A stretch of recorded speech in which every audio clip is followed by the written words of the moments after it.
Hi, everybody. It's Sarah Love. Welcome to Unmuzzled, a podcast, all things animals, all the time. We're going to talk to a terrific guest today, Mary. Trainer, connoisseur. Every time I'm looking at neighborhood pages, there's somebody recommending Mary. We're going to get to her quickly. Presenting sponsors. Thank you so much to our presenting sponsors. Canine Cruise is the place to take your pet. They offer dog and cat boarding, dog daycare, pet retail, and mindful day school. Tons of indoor space with a huge yard. Canine Cruise is your one-stop shop for professional pet care in Chicago. Kiki's Corner Natural Pet Foods in downtown Winfield, just a block south of CDH Hospital on the railroad tracks. Kiki's has all your food and health aid needs for dogs and cats. Kiki's Corner for a healthy, happy pet. Thank you, sponsors. I appreciate it. Mary, I'm bringing you right in. Hello, Mary. How are you? Hi, Sarah. I'm good. How are you? I feel like it's crazy that we've never met because we've run in the same circles with the same clients, with the same people. But welcome to Unmuzzled. I really appreciate your valuable time. Yeah, absolutely. Thanks for having me. Yeah, so I want to start kind of growing up because I love to hear people's stories. If you ever listen to this podcast, it's great because we get to hear how the passion for pets and animals in general, where it comes from. So for you, where did it come from? I loved reading your story about, begging your mom and making a PowerPoint. It's awesome. So I think most trainers can say they've always been obsessed with animals. I've always loved dogs. Specifically, ironically, I used to be like, dogs drool, cats drool. I have 3 cats now, did not see that coming. But yeah, I grew up loving dogs. I did I would walk the neighbors' dogs and help out that way in high school and then a little bit in college. And I volunteered a lot in college at a couple of different facilities, walking shelter dogs, that type of thing. I went to school for music education and vocal performance. And then when I graduated, I realized that it just wasn't for me. And my one friend from college was like, do you want to come mentor one of my, the woman she nannied for had a dog training business. And I was like, people train dogs for a living? And she was like, yeah, well, they do. So I went and I did some internship type stuff for 6 months to a year. And I was like, oh, wow, this is actually something you can do. And I love dogs and I love working with dogs. And so it was something that I ended up exploring. But dogs have always kind of been, when you're with a dog, you're not being judged, maybe except for, what kind of treats you have. So yeah, it's kind of been a long time coming, and going into college, I was like, maybe I'll be a vet, but I'm not smart enough to be a vet. So it kind of all fell into place. I love that. And now I feel like you should be singing to the dogs to use that experience that you have, or somehow make a puppy song like that guy does. I know. Those are so cute. I know. Yeah, I did. When I used to have classes graduate, I would sing the melody to Pomp and Circumstance. And then I remembered that I have a tiny computer in my pocket that can play actual audio. And so I just started doing that instead of embarrassing myself. That's amazing. I mean, really, it is incredible if you think about where you are now and you didn't even think, it's like when I talk to people about Live Like Rue, dogs get cancer. And then once you're in it, you realize wow, this is serious. And dog training, pet training today is a very serious business. And, we talk on this podcast a lot about the pet industry in general and just how much people put into their pets. Mm-hmm. Money as well as love and caring about their well-being. And I think we see that a lot, people that get puppies and you have puppy classes and, people care about now, but also their future. So take us back a little bit to Regis, because I think that those moments are really what shape a person, and you recognizing that and saying, oh my gosh, this is happening to other people. And a lot of people might be bailing, but I want to be the one to help. So I kind of love that story too. Yeah. So Regis he's now 13 and a half. Oh, wow. Yeah. He's got a slight heart murmur that hasn't done anything for like 5 years. He's got arthritis, but like we walk 2 miles every morning still. He chases the squirrels up the tree. Like he's my good boy. But he's a beagle mix, and he was my graduation gift to myself essentially. So I graduated college and I was like, if I'm going to have to like pay grown-up taxes, I'm getting a dog. And so I adopted Regis, and Regis was a relatively normal puppy. He was about 5 months old when I got him. But then around adolescence, he hit like a real nasty behavior hard spot where literally dog reactive, human reactive, stranger dangery stuff, nails, body handling. He would try to bite me when I did his nails, resource guarding. He would find stuff out in the yard and guard it. Basically, if other than separation anxiety, thank God he didn't develop separation anxiety, but if there is a behavior problem, if you could name it, he had it. And I was 22. I had just graduated college. I didn't have a full-time job.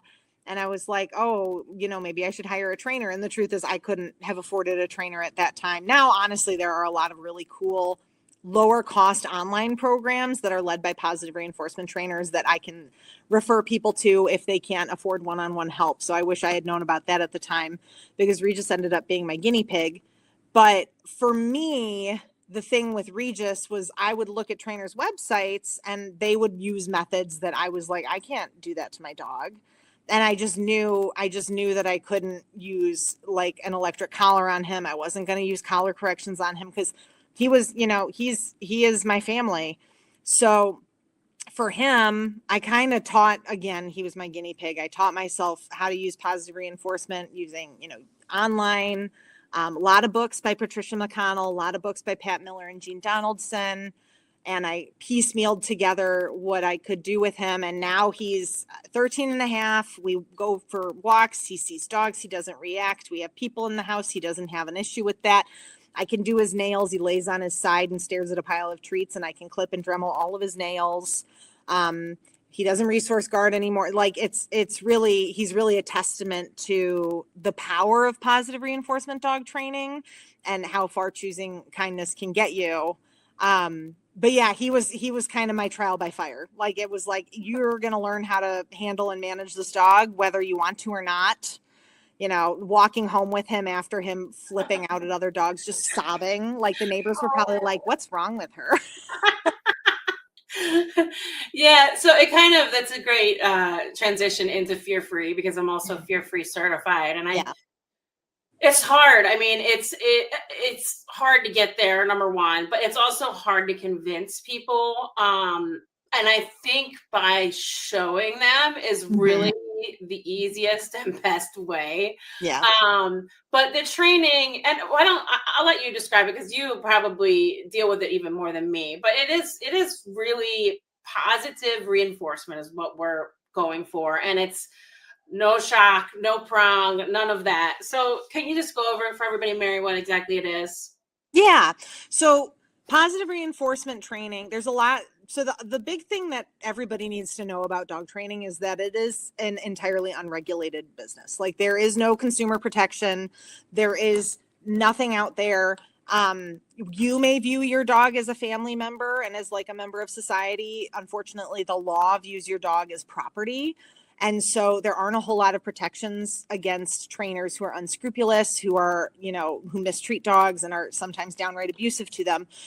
And so positive reinforcement dog training is like the specific philosophy behind dog training, where we say we acknowledge that we need to teach the dogs what we would like them to do when we need them to change their behavior, rather than setting the dog up to do something and then using corrections to make them stop. So it's always, I don't like that my dog does XYZ. Okay, well, what do you want your dog to do instead? And how can we teach them to do that? And how can we teach them that they can do that to access the reinforcers that they're looking for? So like one of the most common ones with like, typical pro-social dogs who are into people is, I don't like when my dog jumps up on me. And it's like, well, if your dog is jumping up on you to get attention and it's getting them attention, then we need to teach our dog an incompatible behavior to jumping up, and then eventually use the attention itself as the reinforcer instead of the food. But it's trying to set the dog up for success. It's understanding that dogs don't know what we think they should know. And so we need to be partners in our training with them rather than just making them do the thing, through force or through discomfort or whatever you would be using. Yeah, so it's so important, and that was a great explanation. Like, I've not really seen it explained that way, so I appreciate it.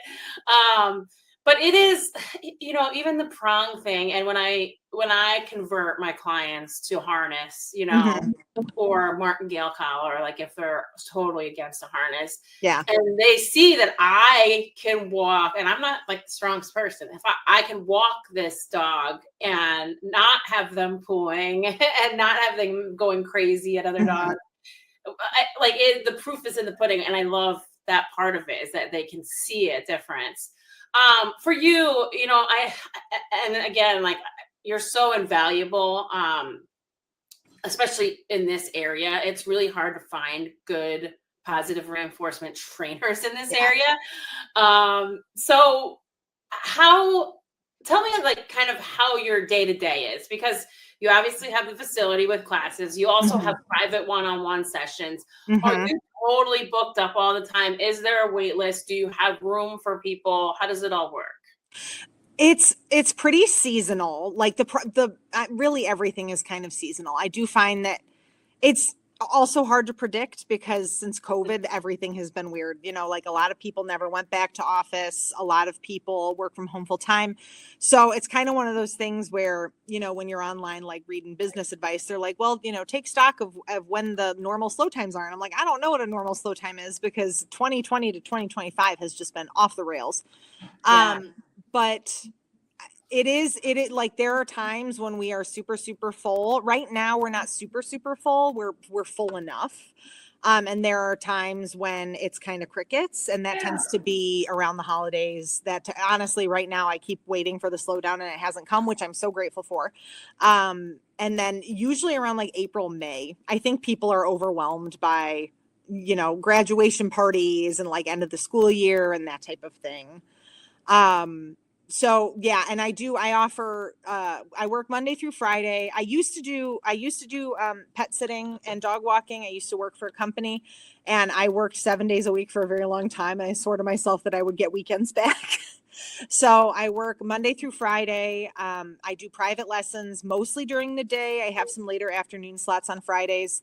And then I teach group classes. I'm actually at my group class location right now. I teach group classes Tuesday, Wednesday, Thursday evenings, usually until 9 or 9:30.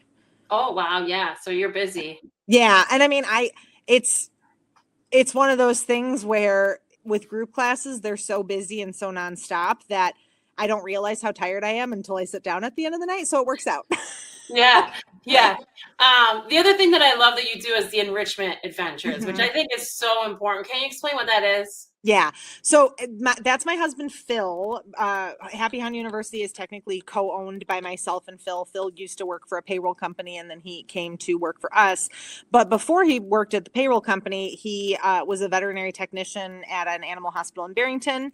And then he worked as an intern at Cosley Zoo. So he has a little bit of like applied behavior analysis with animals and that type of thing. So he offers the enrichment adventures during the days and he shows up, he picks our client dogs up, loads them up in the car, and we take them for a 45 to 60 minute walk, depending on the age of the dog, depending on, the fitness of the dog, the weather, at local natural locations. So we might go to the Des Plaines River Trail. He might go to some local parks. But basically just looking to get the dog out, get him on a longer leash. We usually use an 8 to 10 foot leash. And just let the dog sniff, and if they want to stop and sniff the same bush for a solid minute, he lets them, and it really is a great way to tire them out that they may not be able to get just in their neighborhood. I love that, and it's different. I haven't seen that offered a lot of places. It's great. So for you, I always like to hear like what is what do most people come to you for? Is it separation anxiety? Is it jumping? Is it resource guarding? Is it like a mix of everything? We refer out all separation anxiety. Okay. That is one behavior I do not touch with a 10-foot pole, just because it requires a lot of patience. And the other thing is that is training that is best done virtually, because the trainer doesn't need to be in the house with the dog. Yeah. So I'm very lucky that I have a lot of colleagues that I can refer to all over the country for separation anxiety. Oh, Yeah. And for anybody looking who's like, oh, my dog has really bad separation anxiety, you want to look for a certified separation anxiety trainer. So that's a CSAT, or somebody who's gone through Julie Naismith's Be Right Back program. oh, So those are kind of the two certificates for separation anxiety that use best practices, and they're the gold standard. I work with, my private training is a lot of behavior cases. So it can be resource guarding. It can be dog reactivity, a lot of dog reactivity, just because so much of their life is on leash. And so I think it's one of those things that happens. Some human directed aggression. I will work with Insight Animal Behavior and Chicagoland veterinary behaviorists to help in more severe cases. And then classes is a lot. I've kind of found a niche as puppy classes. So I run a lot of puppy classes. I have 3 puppy 1 sections every week. I have 2 puppy 2 sections, and I divide those by size, and 2 puppy 3 sections, and I divide those by size. And one of the biggest focuses in my puppy classes is encouraging appropriate off-leash playtime and socialization with other dogs, because it's something that I don't think a lot of places in the area offer. And it's something that Phil assists me with those classes. And so we have 2 pro hands on deck, and we make sure everybody's having a good time. If anybody's overwhelmed, we set them up with a little exercise pen so they can watch and, kind of sit back and not be crowded. We go at each individual puppy's pace. And most of our puppy students do go through puppy 1, puppy 2, and puppy 3 with us. So I'm very lucky that I get to work with, I'll work with a puppy. They'll start puppy class at 10 weeks old, and I get to help them all the way through 6, 7, 8 months old. Wow. Yeah. I mean, that's awesome. Yeah, it is. It's one of those things where I always joke that for me, one of the hardest parts of like the pet sitting business was when I had to say like goodbye to a client, because you grow so attached to them. And it's so funny because in dog training, if you're doing your job right, you do eventually say goodbye to all of them. Right. I was literally about to ask you that. Like, do you cry like after the last class? Saying, although to be honest, a lot of the clients that I work with will call me up in a year or two, and they'll go, oh, hey, either we're adding another dog, or we're expecting a baby, or, life changes. We moved and my dog never learned how to do stairs. There's so many things. Yeah. Oh. So I assume too, with the human, I hate when people say aggression, like dog aggression, like it's a reaction. And then I explain to some of my contractors, like, what is a difference between reaction and aggression. It's totally different. They're reacting to something. But for you, when you have a human reactive dog, there's probably times when it's not fixable. We talk about this a lot, humane euthanasia and an animal, unfortunately, that is dangerous to society in general. There's things that you just can't train out of them. I assume that's a pretty hard conversation to have with a family. Oh yeah. When I first got into this, I thought that was going to be the bulk of what I was going to do, because I felt what the work that I had done with Regis felt so like strengthening and empowering. And I was just really excited to show everybody, this is how we can do it. This is how we can do it. And to be honest with you, when I first started out, I was very much of I come from a rescue background. So both my dogs are from shelters. I volunteered at a couple different shelters. I work a lot with Second City Canine Rescue and Heartland Animal Shelter. And I was very much like, every dog can be saved. And then when I was in college, I was at a facility and they asked me to walk one of the red zone dogs that I wasn't familiar with. And they specifically told me I had to be the alpha, which we now know is like untrue and is basically just being a bully to your dog. And the dog gave me 1 second of hard eye. He had gone to a board and train program that used extensive shot collar training with him.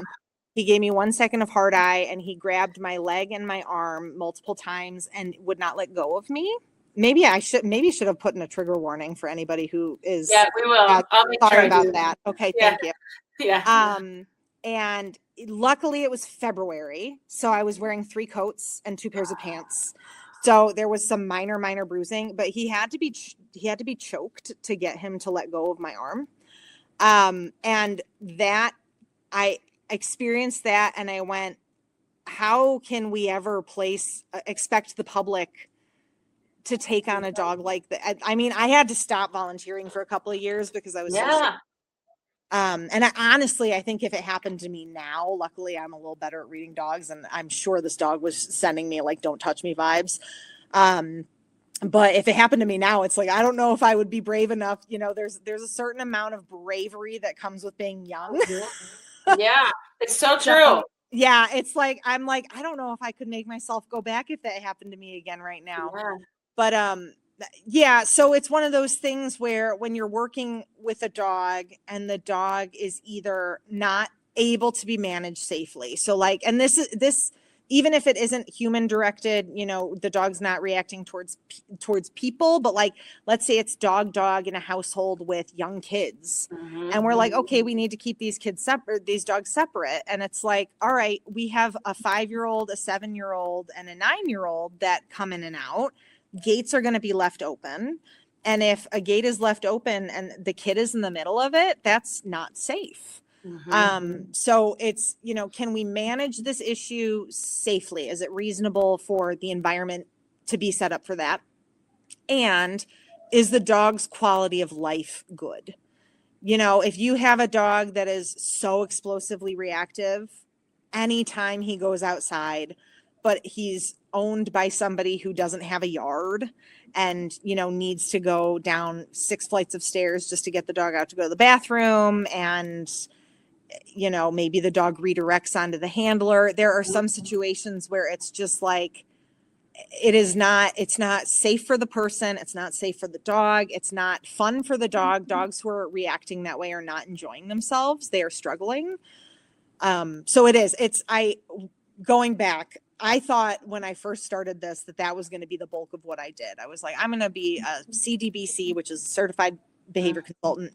I'm going to just take really hard cases, and I don't think I'm going to do group classes. And the truth is that after having that conversation over and over and over and over again, and having the bulk of my work be behavior cases early on, I was like, I can't do this. It's like crying yourself to sleep, and you get in your car and it's like, there's not enough therapy in the world that can help me do only this. And so that's when I really started to kind of branch out and go, oh, maybe I'll offer some classes. And so now it's not those serious cases are not the bulk of my work, which is good, because I think it's healthy for trainers to have some of that, but then be able to turn around and, get on the floor and be covered by, 6 puppies chewing on you. Yeah, you've earned it. That's for sure. Yeah. I love it. I mean, I always talk about this too on here. Just, volunteering at Chicago Animal Care and Control. It is I did it for close to 4 years. It is shocking that I was taking dogs that I knew nothing about, absolutely nothing, except that, they were either on a stray hold or came in with this owner surrender form that probably had things that weren't right on it, taking them out with a slip lead outside in a huge yard. Like, it's crazy to me that nothing bad ever happened.